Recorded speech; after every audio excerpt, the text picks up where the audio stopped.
Hey folks, if you're new to the channel, consider subscribing down below. And today's video is about eye contact and ADHD. Is there a link there, or is it just down to the person? Now, I'm saying that because I do remember a time when I was in primary school, and I remember being told by the teachers that I, told off for kind of not looking at them in the eye. Now, yeah, I think I kind of found myself struggling with that. Now, not always, and it was weird. I noticed yesterday that I didn't necessarily struggle with it, but I have done, and it's led to a bit of an interesting situation where people have told me, what are you doing, sort of thing, do you not realise, what you're kind of missing out on here? And I thought about it, and I'm like, you know what, the way that I could have kind of fixed that is just to be observant with people more.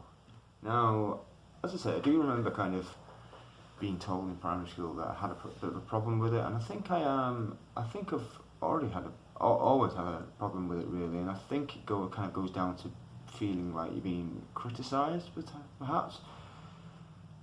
Whether that's like a learned behaviour from childhood, I'm not sure, but I did some research into it last night, and it's quite a common thing that people with ADHD or ADD have similar traits to people with autism now, and obviously autism, there's a lot more that goes into autism, and that's definitely not the case here. But yeah, the kind of the shared similarity with we either maintain too much eye contact or not enough, and it's weird. It's kind of it's a strange one, because you can kind of come across as like you're not interested, and you team that up with maybe switching subject too much, or perhaps talking too much. You can come across as just being just performing a monologue, basically. So it's an interesting one. Do you find that as well? Now, that's an interesting one. Have you ever noticed that you sometimes you're avoidant of eye contact for some reason? And I think if I meet people who are like that, if your eyes naturally dart around and they're not looking at the person, then they can feel like you're lying to them, or you're trying to hide something, or you could be shy. It depends. But I just thought I'd make a video because it's quite an interesting turn of events that's happened, and I've thought about it, and I'm just like, I'm kind of kicking myself a little bit there. But yeah, I'm going to do some more research into that. Now, there is ways of helping yourself do that. Now, I'll just go over them really quickly for people that are interested. A way that I found to practice eye contact, if you feel like when you look at somebody you feel uncomfortable, now that is what I mean. It's like, I'm not talking about like just fixating on the person and not blinking. No, that's different. It's the feeling of uneasiness, perhaps because you feel you're being criticised by the other person. Maybe that goes back to just how people with ADHD are misinterpreted. So a good way to kind of practice it, you could practice it with your friends, but if you've got friends and you feel like you still struggle with them, because even though they are your friends, it's important to kind of have that eye contact and have that connection, because that's how you show that you're interested from a psychological point of view.